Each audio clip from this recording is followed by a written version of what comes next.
আমরা যখন একটু বড় হই, একটু বুঝতে শিখি, তখন আমরা একটা স্বপ্ন বুনি, জীবনে কি করব, ভবিষ্যতে কি করব। সেই স্বপ্ন বোনার পর সেই স্বপ্নকে ছুঁতে যাওয়ার জন্য আমাদেরকে অনেক চড়াই উতরাইয়ের মধ্যে দিয়ে যেতে হয়।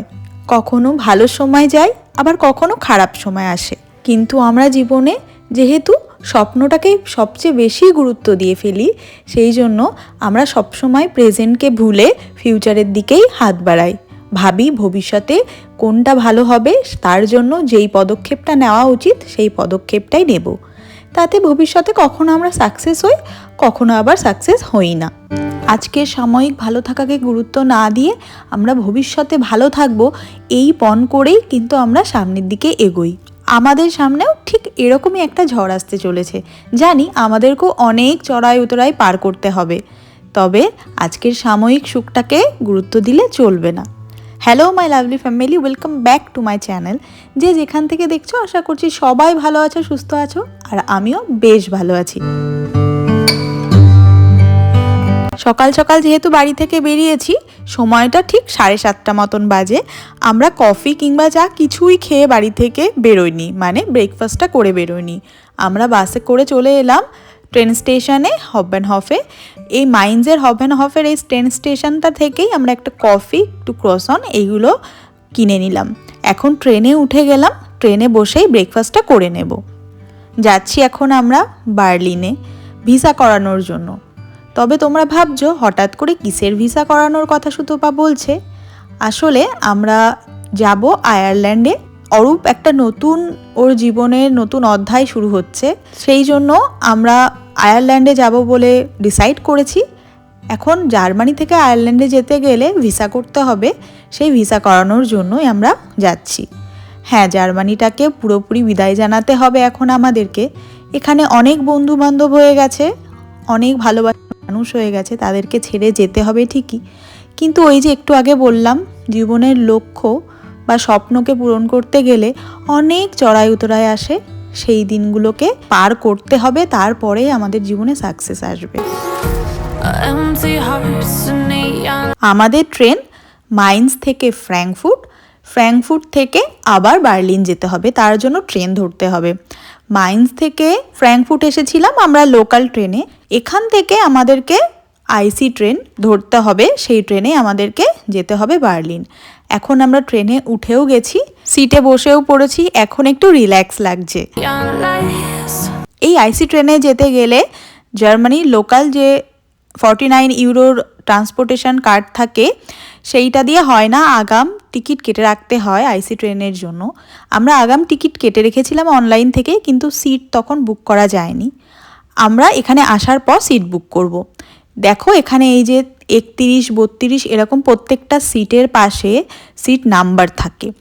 সেই নাম্বারটায় আমরা যে টিকিটটা কেটেছিলাম আর কোন সিটে বসে আছি সেইখানে ডিবি অ্যাপ আছে, তার মধ্যে গিয়ে সিট বুক করে নেওয়া যায়। সিট বুক না করলেও হয়, কারণ এখানে অনেক সিটই ফাঁকা থাকে, কিন্তু সিট বুক করার একটা প্লাস পয়েন্ট হলো তুমি যে সিটটা বুক করে রাখলে সেই সিটে অন্য কোনো প্যাসেঞ্জার এসে বসবে না। ট্রেনের প্রিয় সিটটি নিতেই মনটা ভালো হয়ে গেল। জানলার সাইডে বসে প্রকৃতি দেখতে দেখতে চললাম বার্লিনের উদ্দেশ্যে।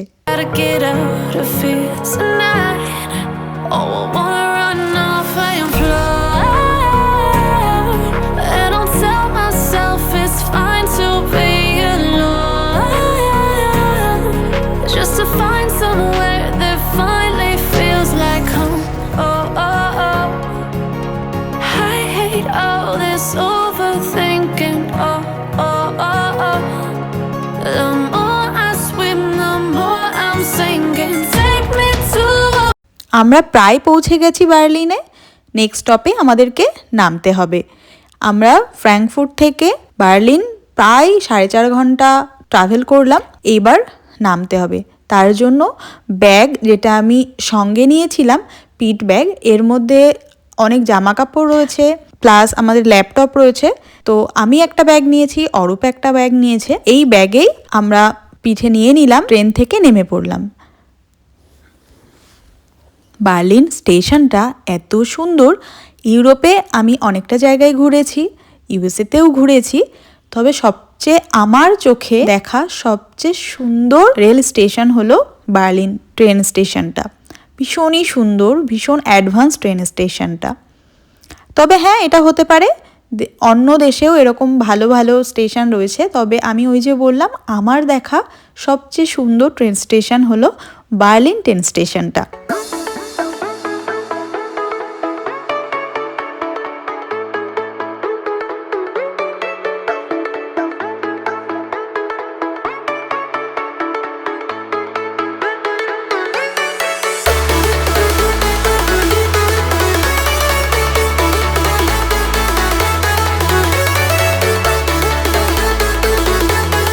ইউরোপের প্রতিটা গ্রসারি স্টোরে এরকম রান্না করা খাবার পাওয়া যায়। যদি কেউ মনে করে রান্না করবে না, সে এখান থেকে এরকম কেনা খাবারও খেয়ে নিতে পারে। চলো এখন বিলটা করে নিই। আর আমি নিয়েছি চিকেন, সাথে একটু নুডলস রয়েছে, সাথে একটু রয়েছে স্যালাড, এটাই। তবে বাড়ি থেকে যখন আমরা এসেছি তখন যেহেতু কিছুই খেয়ে বেরাইনি, শুধু স্টেশন থেকে আমরা কফি একটু ক্রসান কিনে নিয়েছিলাম, যেটা ট্রেনে বসে খেয়েছিলাম, সাথে একটু বিস্কিট। তো খুবই খিদে পেয়ে গেছে, তো ভাবলাম যে এটা কিনে নিই, কিন্তু শুধু এইটুকু খেলেও আমাদের পেট ভরবে না। তাই জন্য সামনে একটা ফিশ অ্যান্ড চিপসের দোকান আগে থেকেই দেখে রেখেছিলাম। এই যে ফিশ অ্যান্ড চিপসের দোকান থেকে আমরা একটু ফিশ অ্যান্ড চিপস এটা কিনে নিলাম। এটা আমার খেতে ভীষণ ভালো লাগে। আজকে আমরা ভেবেছি বিকালবেলাটা ইউটিলাইজ করব। সেই জন্য আমরা এখান থেকে এসবানে উঠে গেলাম। এখান থেকে আমরা যাব বার্লিন গেটটা দেখতে। ভেবেছি আজকে বিকালে যেহেতু আমাদের কোনো কাজই নেই, শুধুমাত্র হোটেলে যাওয়া কাজটাই রয়েছে, তো ভাবলাম যে আজকে বিকেলে বার্লিনের আশেপাশে যেখানে কিছু দেখার জায়গাগুলো আছে সেইগুলো আজকে দেখে নিই। কারণ আমাদের ভিসার অ্যাপয়েন্টমেন্ট রয়েছে আগামীকাল খুব সকালবেলাতে, তাই জন্য আজকে বিকালবেলাটা আমরা আশেপাশের কিছু জায়গাগুলো খুব সহজেই দেখে নিতে পারবো। এখন আমরা যাব ব্র্যান্ডেনবার্গ, যে গেটটা রয়েছে বার্লিনের ফেমাস গেট, সেইটাই দেখতে। It's time to quit while we're ahead. Don't think like that. I will love you endlessly. If you don't believe, don't you be like that. I will love you forever. এই Brandenburg গেটটা জার্মানির অন্যতম একটা দর্শনীয় স্থান বলা চলে।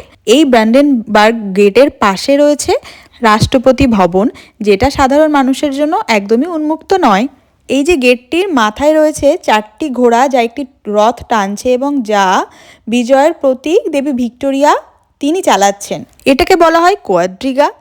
If you don't believe, এই গেটের প্রতিটা পাশে রয়েছে 6টি স্তম্ভ। যখন নেপোলিয়ন বোনাপার্ট 1806 সালে জার্মানি দখল করে, তখন তিনি এই কোয়াড্রিগাকে ফ্রান্সে নিয়ে চলে যান। কিন্তু পরবর্তীতে 1814 সালে যখন নেপোলিয়নের পতন হয়, তখন 1814 সালে এটাকে আবার ফেরত আনা হয়। খুবই সুন্দর এই জায়গাটা। জানো তো, যখন ঠান্ডা যুদ্ধ চলছিল, বার্লিনের এই প্রাচীরের পাশে পূর্ব আর পশ্চিম জার্মানিকে বিভাজন করা হয়েছিল। তখন এই গেটটাকেই প্রতীক হিসেবে ধরা হতো। কিন্তু পরবর্তীতে 1989 সালে যখন বার্লিনের প্রাচীরের পতন হয়, তখন জার্মান পুনঃএকত্রীকরণের প্রতীক হয়ে দাঁড়ায় এই গেটটা।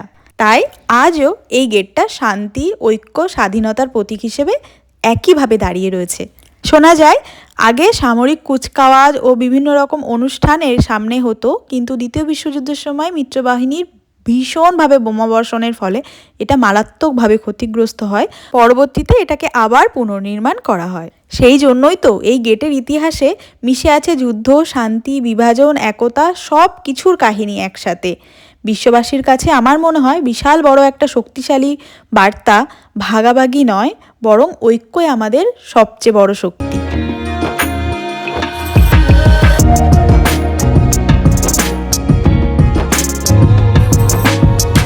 পোস্টডামার প্লাস এই স্টপেজের গায়েই একদম রয়েছে ফল অফ দ্য বার্লিন ওয়াল। বিখ্যাত বার্লিন ওয়ালের কিছু অংশ এখানে রাখা রয়েছে। দ্বিতীয় বিশ্বযুদ্ধের পর জার্মানি বার্লিনকে 4 ভাগে ভাগ করেছিল, যুক্তরাজ্য, ফ্রান্স, সোভিয়েত ইউনিয়নের মধ্যে। 1961 সালে ঠান্ডা লড়াইয়ের সময় পূর্ব জার্মানি পশ্চিম বার্লিন থেকে নাগরিকদের পালিয়ে যাওয়ার জন্য ভীষণভাবে চিন্তিত হয়ে পড়ে। তখন তারা এই প্রাচীরটা তৈরি করে যাতে পালানো ঠেকাতে পারে। এই প্রাচীর ছিল 155 কিলোমিটার দীর্ঘ, যা পশ্চিম বার্লিনকে পুরোপুরিভাবে ঘিরে রেখেছিল। 1980 সালে পূর্ব ইউরোপে বিশাল এক জনজোয়ার তৈরি হয়, কিন্তু 1989 সালের 9ই নভেম্বর জার্মানির ইতিহাসের পাতায় এক বিশাল গুরুত্বপূর্ণ ঘটনা ঘটে যায়। 9ই নভেম্বর পূর্ব জার্মান সরকার হঠাৎ করেই ঘোষণা করে ফেলে যে নাগরিকরা অবাধে পশ্চিম বার্লিনে যাতায়াত করতে পারবে। এই ঘোষণা হওয়ার পরপরই হাজার হাজার মানুষ এই প্রাচীরের গায়ে ভিড় করে, প্রাচীরের উপরে উঠে প্রাচীরকে ভাঙতে শুরু করে, আর অবসান হয় পূর্ব ও পশ্চিম বার্লিনকে বিভক্ত করা এই প্রাচীরের। সেই পুরনো সময়ের কিছু ছবি আর আজকের সময়ের কিছু ছবি এই গেটের সামনে সাজানো রয়েছে, মানে ছবিকে শোকেস করা রয়েছে। এখানে গিয়ে পুরনো ইতিহাসও অনেক কিছু জানা যায়।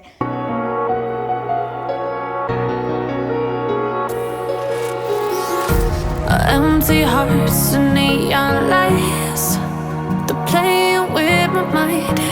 Gotta get out of here tonight. Oh, I wanna run off and fly, and I'll tell myself it's fine to be alone. অনেকটা হাঁটাহাঁটির পর যখন প্রচণ্ড ক্লান্ত হয়ে পড়লাম, ভাবলাম একটু আইসক্রিম খাওয়া যাক। হাগেনদাজের এই স্টোরটা কিন্তু ভীষণ বিখ্যাত ইউরোপের মধ্যে, ভাবলাম এখান থেকেই খেয়ে নিই।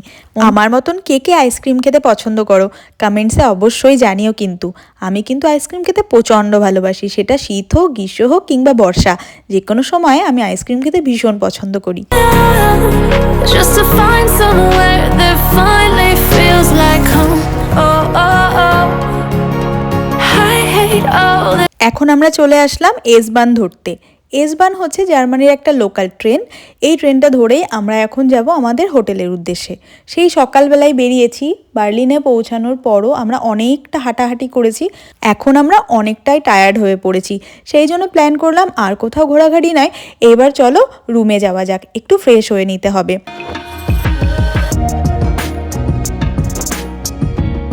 ট্রেন ধরে আমরা চলে আসলাম একদম হোটেলের কাছে। এখান থেকে আবার একটু বাস ধরতে হবে, তারপরে আমরা পৌঁছাতে পারবো রুমে। আমরা কেন জার্মানি ছেড়ে আয়ারল্যান্ডে চলে যাচ্ছি সেইটা অবশ্যই তোমাদেরকে শেয়ার করব, কিন্তু অন্য কোনো ভিডিওতে। আজকের ভিডিওটা তোমাদের কেমন লাগলো অবশ্যই জানিও, ভালো লাগলে একটা লাইক করে দিও, কমেন্টস করে জানিও তোমাদের কেমন লাগলো। তোমাদের কমেন্টসগুলো দেখলে আমার ভীষণ ভালো লাগে। আর যারা নতুন ভিউয়ার্স এখনও পর্যন্ত আমার চ্যানেলটাকে সাবস্ক্রাইব করোনি, প্লিজ প্লিজ তোমাদেরকে রিকোয়েস্ট রইলো চ্যানেলটা সাবস্ক্রাইব করে আমার পাশে থেকো। চলো টাটা, আবার দেখা হচ্ছে নতুন কোনো ব্লগে।